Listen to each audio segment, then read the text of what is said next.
Javelin toss, yeah. Kayaking is another one where I'm like, kayaking? That's what you guys are doing? Yeah, but it's like, it's weird because it's not even like a real river, I don't think. I think it's just like a man, I don't know. It's just weird to me. And I'm like, so I look at all these crazy events and it blows my mind like how many events are actually are in there. But for a second, I want to highlight a person actually in the Olympics. I don't actually know if he's in this Olympics, but I know he's been in, I can't remember what the last one he is. But have you guys ever heard of this guy? He looks like a robot, right? He looks like a transformer of some sort. He looks like he's trying to be a medieval knight, but like not really a medieval knight. But this guy's name is Matt Emmons. Matt Emmons. He's an air rifle shooter. Anybody watch Air Rifle? It's so weird to me too. Air rifle is so weird. But this he's super good. He's like the top of his game. He won a gold medal in 2000, and then he's been a medal contender like ever since he's been going to the games since then. But he's an American air rifle, and he's super good at it. And an air rifle's pretty amazing because they're shooting at this target that's like 30 feet away or something like that. And the target, like the center circle, is just a little bit bigger than a dime. Like that's not even the bullseye. Like, circle outside the bullseye? Does that make sense? Like that part is like only a little bit bigger than a dime, and that's 30 feet away, and they're shooting at this.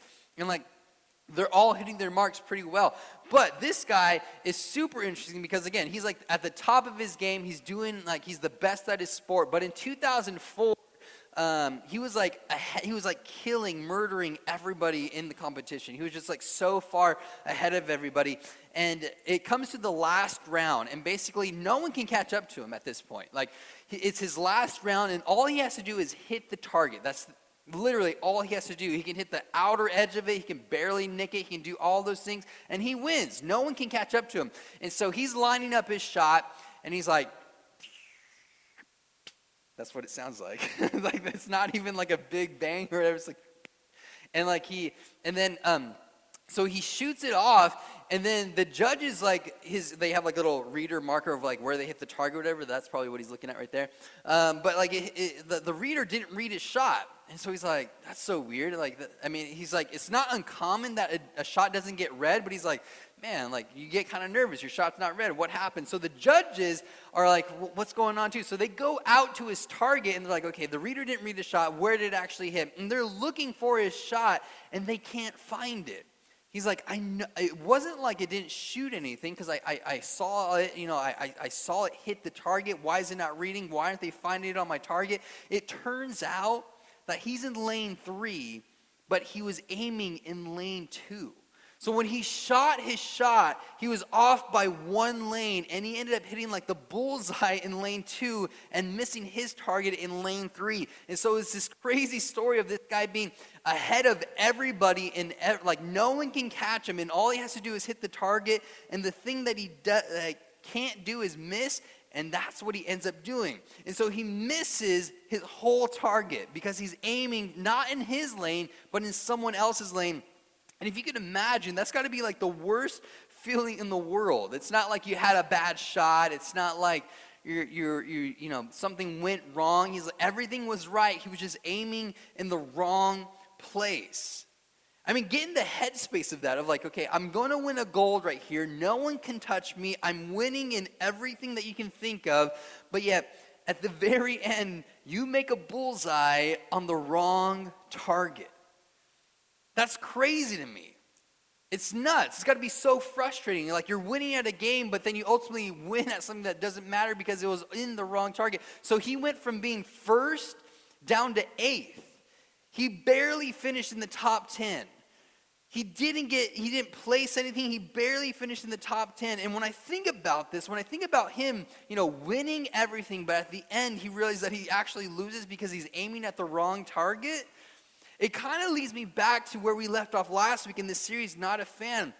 And I said that sometimes in life, we are like searching for something, and we're yearning for this like intimacy with God, but we're actually aiming for something else. Like, we want the target to be God. We want the target to be intimacy with him. We want to know him. We want him to know us.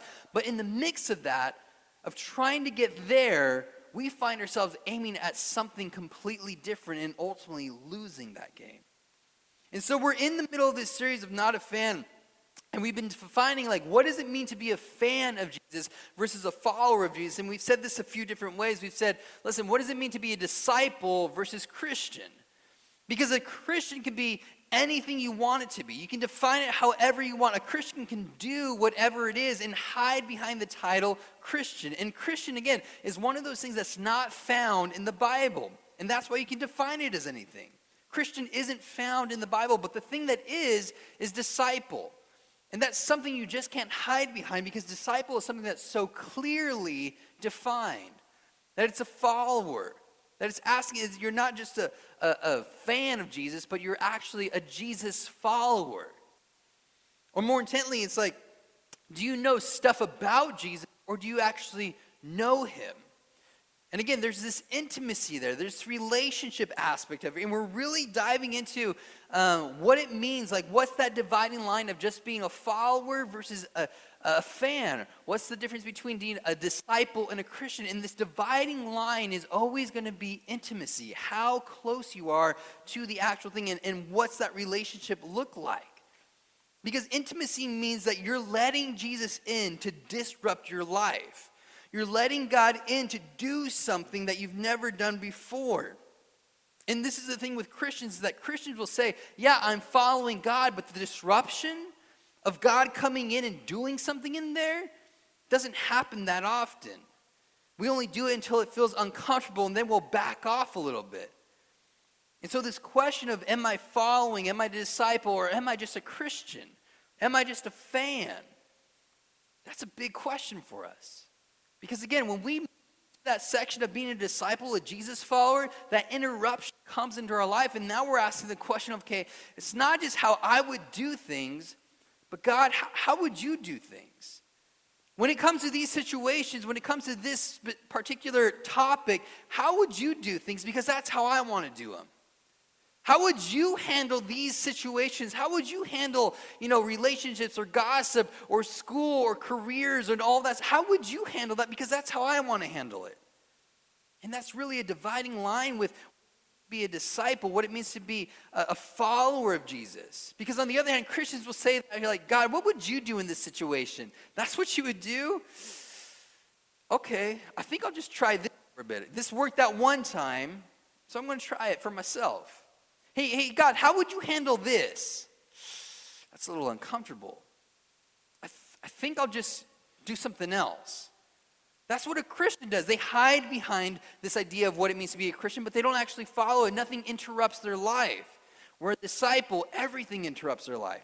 Because they're filtering this idea of saying, God, how would you do it? Because that's how I would do it. And it's going to be different than what I would normally do. And so when we look at this guy, Matt Emmons again, sometimes we're aiming for that. We're aiming for the intimacy. We're aiming to be Jesus followers. We're aiming to be, with him and having this relationship. But sometimes our target is completely off. We're looking at something different. We might be hitting the bullseye. But what if that bullseye is in a different lane? All our intention is on the wrong thing. That what winning looks like might mean something different to God. And it's because we haven't stopped to ask, really, what is it that he wants? That sometimes we might be aiming for intimacy, but we want intimacy, but sometimes we're aiming for complacency. And complacency is that idea of that, listen, I'm going to do all the things so that I can feel good about myself. I'm going to do all the things so I can feel good at myself, and then I can bring this resume to God and he can approve it. That I'm aiming for God, but the way I'm going to go about aiming for God is I'm just going to do all the stuff I'm supposed to do. I'm going to go to church, read my Bible, serve. I'm going to be really, really good. And none of those things are bad. None of those things are bad. I mean, to go to church, it's not bad. To read your Bible, not bad. To serve, not bad. To be really, really good, it's not bad. But sometimes we have the tendencies to make those everything. I'm just going to read my Bible. I'm just going to serve. I'm just going to do all those things. I'm just going to be really, really good. And for what? Well, really at the root of it, we do all those things to make ourselves feel good. It's like, oh, I'm going to church. I'm serving. I'm doing all those things. Whew, I can feel good about myself. But sometimes when we get caught up in those rules, we forget to get caught up in Jesus. That we're so focused on doing those things and only those things that we forget the person. And we lose this intimacy. We lose this relationship. We have this relationship with the rules, but we don't have a relationship with the person. And we get caught up and we say, hey, man, I want others to see how good I am. I want others to see how smart I am. I want others to see how spiritual I am. And while others see all of those things in you, you never go see Jesus. And you're missing that part. You're missing that part of relationship. Rules aren't bad, but when we make them everything, when we make that the thing we're aiming for, we miss a huge picture. We might be winning at the rules, but we end up losing in this relationship. We end up losing with intimacy with God.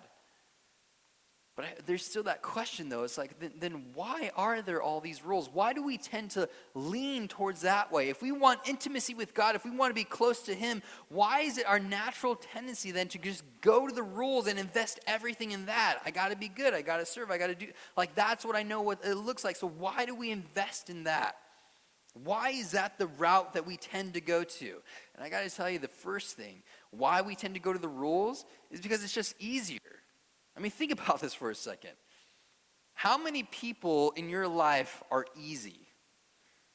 How many people in your life where you're like, I could have them around all the time because they always agree with me and I always agree with them? How many people can you actually think of that you're like, yeah? Now, on the other hand, how many people can you think of where you're like, I don't want to spend too much time with them? People are really frustrating. Why don't people do what I just want them to do? How many times have you had those conversations? How many times have you been hurt by others? How many times have you been, frustrated by others? People are messy. People aren't perfect. People will let you down. And so when we look at a set of rules, yeah, it's easier to have a relationship with that because rules aren't necessarily going to hurt me. Rules aren't necessarily going to betray me. I might betray those rules, but again, those rules don't have feelings. I can easily walk away from them or choose what I want to follow. I can do all those things. Rules are way easier to deal with than people. And the second thing is that rules are semi-tangible, that you can measure yourself where you're at. There's these metrics. It's like, okay, if I have a list of 10 things, how am I doing with those 10 things? Okay, I've done 5 of those things, so I just have 5 left, so it's still an F, but it's better than a 0, right? You're working on these things and you can see the metrics. And the other thing is it's sometimes it's like it's all we know, really. I mean, we look at our society and how it's structured, and we're like, rules are those things that get us by. You go to school, if you get good grades, what happens? Well, you get rewarded in some ways. You get bad grades, what happens? Well, you get punished. And so working the rules and working the system, you kind of learn that. I mean, even with your parents, the people who love you and you know that they're yours and you are theirs, and there's not going to break that bond, but you still learn how to work the system. It's like, okay, Mom, okay, I want to go out on Friday, Saturday. I know what I need to do. I need to have my room clean. I need to be super nice this week. I need to do all these chores. I just need to be not fight with my brother and sister. I need to butter them up so when it comes to that time to ask, they don't have anything. We work this system to say okay, I'm going to follow the rules to get what I want. I'm going to follow the rules to get what I need or to follow the rules to feel okay, now I can hold this over my parents' head. Now I can hold this over my friend's head. Now I can hold this over the people around me. It's listen to all the things that I've done. You owe me something now. And really, if we were to think of a list of someone who would be killing it in Christianity, of really doing awesome out of it, going over the top of having this list of if we were to make a checklist of okay, these people are winning, it might look with some of this stuff, and it's not all bad. I mean, they would know the Bible. I think that's on there. They would know what holiness looked like. They would know what target they want to aim for. They would tell people about this Bible. They would be passionate about this Bible. It's not just spewing information, but it's having a heart and be oh my gosh, this is why it's important. This is why you should follow this. This is why I urge you to read this stuff. They would have prayers, and they wouldn't just pray these prayers just by themselves in the room or just say that they're praying these prayers, but they would go out and they would be in the prayer circle and they'd be I'll pray, I'll do that, I'll close this out, I'll open this up, I'll do all those things. They'll be giving to the church. And not only just secretly, but they would do it in front of others. Like, I'm setting an example here. I'm going to give. I'm just going to pour into other people. They would be doing all this stuff. And to me, this list looks pretty good. I mean, I think I would want to be all of these things, if not the majority of these things. I would want to, exemplify all these things. But the crazy thing about this list is that the people who did this, when Jesus was interacting with the people of his day, the people who hit all these marks on the list were the people that Jesus corrected the most. When the people knew their scriptures, they knew what holiness looks like. They would tell people about the law. They were passionate about the law. When they would pray their prayers and when they would give for all to see, Jesus always looked at them and says, "You're still far away from me. You guys don't get it." In fact, there's this great part in Matthew 23, I don't know if I even have it. Yeah, Matthew 23, where it's labeled the 7 woes. And basically in this chapter, Jesus starts laying into these people. He's like, you guys really, really don't get it. Look spiritual on the outside, but you're dead on the inside. You guys know all the rules. You guys know all the prayers, but really, you're just tying people down, and really, you're closing the gate to heaven. You're closing the gate to the kingdom. That's literally what he says. And he goes on, he says, woe to you, you hypocrites.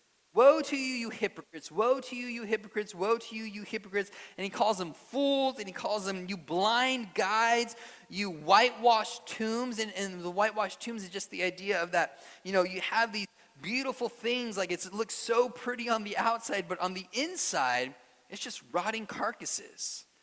Bones and guts and things that are decaying, all these unclean things. And this is what Jesus is calling them. He's like, listen, you might look good on the inside, but on the inside, you're just rotten. Nothing's going on. And then he finally finishes by calling them vipers. He's talking to these religious people. He's talking to these people who keep this long list of things that they should be doing. On paper, they look great. On the outside, they look wonderful. But on the inside, they're still missing it all. They were just fans. They were just fans of God. They wanted to be close to him in the sense of on the outside, but on the inside, they were further away from him. There was no real sacrifice in the sense of God, what would you do? Because that's what I want to do. There was no asking that questions. They wanted to get to this intimacy with God, but really they're aiming for something completely different that God didn't even want. Fans wanted to be a part of it, but they didn't really put in the work to be followers. Nothing was changing in their life. And Jesus really wants more than just fans. Jesus wants more than people just to cheer him on. Jesus wants more than people just to be part of the club. But Jesus really wants what looks like family to us. People to come in and speak into each other's lives. Jesus doesn't want you just to follow the rules, but he wants you to be family. He wants you to come in and be intimate and sit down at the dinner table and talk about things and figure life out together. So this question, if Jesus doesn't want fans, but he wants family, how do we actually become family? What does that look like? And the crazy thing about this is that if you want to become family, if you want to become part of this intimate unit, it's by following the rules. Look at this. That's not the verse I'm looking at. John 14:15 says, if you love me, you'll keep my commandments. So Jesus puts this thing on the table. He says, listen, if you want to be family, you follow the commandments. You follow the rules. And for me, I'm like, okay, we just spent the first half talking about how the rules don't get you there. The rules won't get you closer to God. The rules are those things that almost pull you away from God. But now you're saying there's this shift. And Jesus says, listen, if you want to become family, then you'll follow my commandments. If you love me, then you'll follow the rules. If you want to be close to me, you'll follow the rules. So how does this work? Because I'm confused. Is it about rules, or is it about what you believe? Or is it about what you believe or how you behave? You see, the thing is that these rules, again, like we've said, they're not bad. The rules aren't bad, but it's the heart behind why you do them. What's the reason behind you doing the things that you do? Rules aren't bad, but the why is more important. The why is where we can become questionable of why are you doing that? Again, in the Gospel of Mark, he really just this idea with the religious leaders. Again, the religious leaders look great on paper, and then Jesus comes to him and he's messing with not just any rule. He's dealing with one of the top 10 rules, the 10 Commandments. He's the rules that where Moses came down from the mountain, has all these on the tablets, whatever. And he comes down and he says, "Listen, now Jesus, you're crossing a line because you're messing with the 10 Commandments, the big 10, the original 10, the things that we're looking at that like based, everything is based upon. You're messing with that." And Jesus says this. He says, "The Sabbath was made for man, not man for the Sabbath." And the religious leaders look at this and the reason Jesus says this is because the religious leaders were looking at this and they had made the Sabbath just another chore for people. They caused more anxiety than relieving anxiety. I mean, people were just thinking about themselves than thinking about God. If the Sabbath was made for rest, if the Sabbath was made for you to reflect on who God is, what they did was the opposite. What they did was the exact opposite. I mean, you spill some water on the Sabbath, you better not clean that up because you would be breaking the Sabbath to them. You better not harvest any food for dinner that night because, well, you'd be breaking the Sabbath. It's like these crazy rules that they added on that just made people more and more anxious and just separated people more from this relationship with God and just closer to following these rules because they wanted to feel good about themselves. They wanted to hold it over people and say, "Look at how good I am. Look at how well I hold the Sabbath."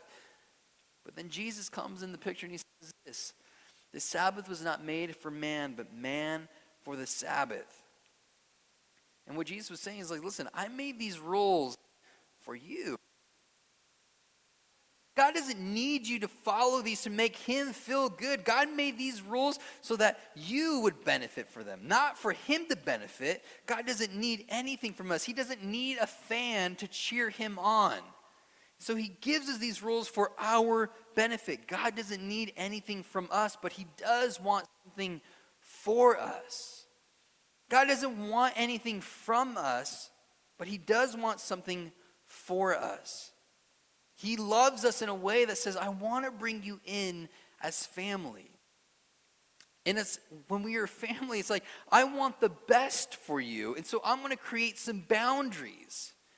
When we're family, I want you to thrive, and I want you to be, the best part of like what it means to connect with me, and the best part of connecting with me means that you have some boundaries that you stay in. And usually when we think of these rules, and usually when we think of like, commandments and stuff, a lot of people look at the Old Testament and say, well, that's what it was all about. It was all about following rules. It was all about following commandments. It's about doing this and not doing that. And which is so true, but again, this idea of family isn't new. You find it there too. And I love to look at like the Israelite story, the Jews, and they were caught up in Egypt, let my people go with Pharaoh and all the plagues and stuff. But when they were slaves in Egypt, Moses, this outsider who kills a man, goes on the run, God comes to him, and he's like, "Okay, listen, I need you to go back and set my people free." He's like, "Well, what are we going to do?" And it's finally like, all these plagues happen, and he's like going to Pharaoh, having these conversations. He's like, let my people go. And finally, like this last plague is coming. And so God is talking to Moses, and he says, "Listen, I just need you to trust me now. I need you to just trust in what's going to happen next." He's like, "I need you to tell the people to spread some blood over the door of their threshold. And then that night when they have their dinner, tell them to pack their bags." And Moses is like hearing, he's like, "Wait, I don't understand. Like, blood over the threshold? Like, what is that? What's going to, like, how's that? What?" He's like, "Listen, death is going to come and he's going to sweep through, but like that blood is going to cover them and it's going to save them. It's literally going to save their lives." It's like, "That's what you want them to do?" He's like, "Yeah, trust me on this one." And then take it a step further and tell them when they have their dinner to have their bags ready, because this is when we're going to free them. Moses is like, "This doesn't make sense. We've been enslaved for over 400 years, and tonight's the night that we're going to be just set free? I don't know about this." And again, God is looking at them and he's saying, like, just trust me. So Moses goes to the people and he's like, "Listen, okay, this is what's going to happen. We have to put blood over the threshold of our door, and then tonight after dinner, have your bags ready because we're leaving." The people had the same response. This doesn't make sense. 400 years of being enslaved, and then tonight's the night? Like, How is that going to happen? Why is it going to happen? And Moses just says the same thing that God said to them. He says, just trust me. Trust me. And so God does what he does, and he sets them free, and they're leaving, and God's just saying, trust me, trust me, trust me through this whole thing. And then finally we get to this part where we're finally delivered the 10 Commandments. Does anybody know where the 10 Commandments are found? Exodus 20, good job. Nobody said it. Exodus 20 is where you find the 10 Commandments, and I'm saying Exodus 20 so much. When someone asks you, hey, where are those 10 Commandments found? You can all say, Exodus 20. So in Exodus 20, we finally get Moses, who's delivered the 10 Commandments to the people and saying, listen, these are the things that we should follow. If you want to get close to God, if you want to understand God better, follow these 10 Commandments. He's given us these things. And so leading up to this, though, leading up to Exodus 20, where God gives Moses the big 10, the 10 Commandments after the plagues, after him showing his power, after leading them out of Egypt, after giving them a pillar of smoke and a pillar of fire, after giving them all this protection, he finally delivers the rules. He finally delivers the things that they should do. And think about that for a second, because I don't know if we put too much thought into that. So we have rules. We'll say that the rules are way down here. This is when the rules come into play. But what happens back here is that God provides. He says, listen, I'm providing all these plagues. You're going to be set free. I'm providing all these plagues. I'm going to harden Pharaoh's heart. And guess what? Tonight, you're going to be protected from death. You're going to be protected from death. And not only that, I'm going to set you free from slavery. And then over here, they start to leave, and they had this huge, what they call the Exodus. They had this huge leave. And then what happens? Pharaoh's army comes chasing after them. And then what happens? God provides again. The Red Sea is split. They're hidden by a pillar of smoke and a pillar of fire. It's like all these things that God is doing for them. But what have the people done for God? Nothing but trust. Because these rules, these commandments, these things that you should do, those haven't even come to play yet, because that's over here in Exodus 20. The idea of like, okay, what is it that we do to get close to God? How do we act? Those things haven't happened yet. God hasn't revealed those things. God hasn't given those commandments yet. And yet, God is doing all this stuff, loving them and loving them and loving them and providing and providing and providing.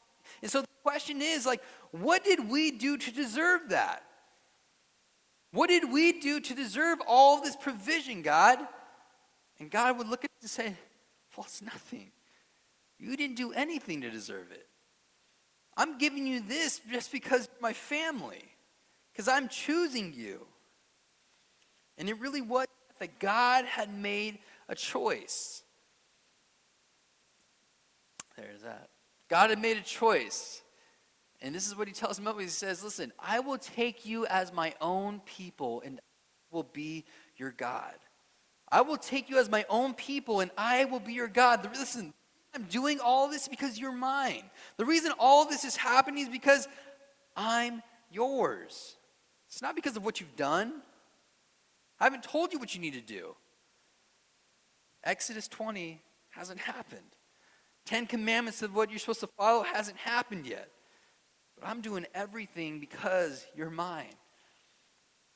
And so before he gives them these lists of things that they should be doing, he says, listen, I'm going to give you something soon, but the first thing that you need to understand is what this relationship looks like. And it's not a relationship of you do good and do better and then I love you. No. The relationship is I love you, therefore be good. I'm choosing you not because you are good, but just because you're mine. And what is that response? What does that mean for you? Well, in a family, you don't have to work for that. In a family, you don't have to work to be, part of the team. In a family, you don't have to work to be part of the unit. You already part of the unit. There's already that intimacy there. And so what do? Because you're family, you follow the rules. You follow the boundaries that are set up. It's not a club. God isn't asking for a fan. In a club, you have these rules where you have to do to be part of the group. And if you don't do these rules, you're out. You might have to dress a certain way. You might have to act a certain way. You might have to perform a certain way. You might have to pay. You might have to meet some type of standard. You might have to participate in some certain things. And if you don't do those things, well, then you're out. Those are all club rules. You want to be part of the club? Prove yourself. Pay the fee. Dress the part. Play the part. When it comes to family, the rules are different. You're already part of the unit. You're already part of the team. And because you're part of the team, you obey not to become, but you already are. The rules are given not because, they want something from you, but they want something for you. That the way this family works best is when we fit it inside of these boundaries. And I think about this, having intimacy with God is knowing these boundaries, but what does that really look like? I mean, if God sets us free, shouldn't we be able to do whatever it is that we want? Shouldn't we love and worship and just kind of go with our own flow? And thinking about it practically, it doesn't make sense. Saying it out loud, it might sound good, like good lip service, but then when you start to break it down, it doesn't work like that. And I think of, with my kids, there's this one time where Oliver and I were, on this walk, which we used to do a lot just because it was easier back then. We didn't have Quinn. Quinn makes things hard, but it's fun. But she was just a baby, so we just put her in the stroller or whatever, and we just walk around. And I remember we would go around the neighborhood, and there's this part in the neighborhood, I don't know if you get, I feel like every neighborhood has this part, but there's a part of the neighborhood where there's just ravenous dogs, barking up against fences and stuff, and it's always that one street you're why is it so annoying walking by them, because the dogs are just barking like crazy, and they sound vicious, but they're like chihuahuas or whatever. And so I know this part is coming up on our walk, and usually we let Oliver walk up ahead, within reason. And so he's small still, he's 3 years old, and so I know this part is coming up, and I know he's not going to like the noise. I know it's going to scare him, so I'm calling him back hey, you can't do that. And I'm like, listen, buddy, you got to stay close to me. You got to stay close. And he's not listening. So the dog part comes up, and then, he gets scared, and he runs off the sidewalk to what is somewhat of a busier street in the neighborhood. And I remember being there and then grabbing him pretty hard and pulling him back, and him not wanting to do that. He still wants to do whatever he wants to do. He wants to go in the street. He wants to get closer to the dogs. And I'm over here protecting them, pulling them back, setting the boundary. And he's now throwing a fit because he can't run into the street. I'm like, what are you doing, dude? You can't run into the streets. He can't do that, but he also doesn't want to stay close to the dog. So I pick him up, and now he's on my shoulder, and he's kicking and screaming. And I'm like, oh gosh, I hope no one calls the cops on me because this looks weird. And he's kicking and screaming no, I don't want to. And so we're walking home. We still have the whole street to go. And finally we get home. I put him down inside the house, and he's in tears, and he looks at me and he goes Dada, you hurt me. I'm like, man, listen, Dad didn't mean to hurt you. But you also didn't understand what was going on. And because you're mine, this isn't the exact conversation, but this is the mindset. It's because you're mine, baby boy, Daddy has to do some things to protect you. Daddy can't let you go to the dogs. Daddy can't let you go in the street, even though you really, really want to. But because you're mine, baby boy, I'm going to do everything to save you from those things. Because you're mine, I'm going to create these boundaries for you. Because you're mine and I love you so much, I might do things that don't make sense to you. And he doesn't understand, so he's crying. But I thought about this for a second, and this is really what this intimacy with God looks like. If you're shooting for intimacy, if you're shooting to be connected with him, if you're shooting to be a disciple rather than just a Christian, if you're shooting to be a follower rather than just a fan, God's going to come in your life and set these boundaries. And it's going to interrupt what you want to do. It's going to make life a little different. It's going to hurt sometimes. It's going to be uncomfortable sometimes. But God isn't doing it because, he wants to rule over your life in the sense of just follow me and don't care about anything else. He's doing it because you are his. Life fits better, or life works better when it's inside of these boundaries. So God comes in, and this is where we have to surrender and kind of be like, okay, God, what is it that you would do? Because that's what I want to do. Again, it's not easy. It's not comfortable. God, how would you handle this situation? It doesn't make sense to me. Again, it's uncomfortable and it's not easy. But that's what I'll do. Intimacy with God, again, if you want to get close to him, you follow the rules, but not because you want to better yourself in the sense of like, okay, now I can feel good about me. But intimacy with God means you're surrendering and saying like, okay, God, I know you love me first. That's what you do. You want to love me so much. And because you love me so much, you give me these rules.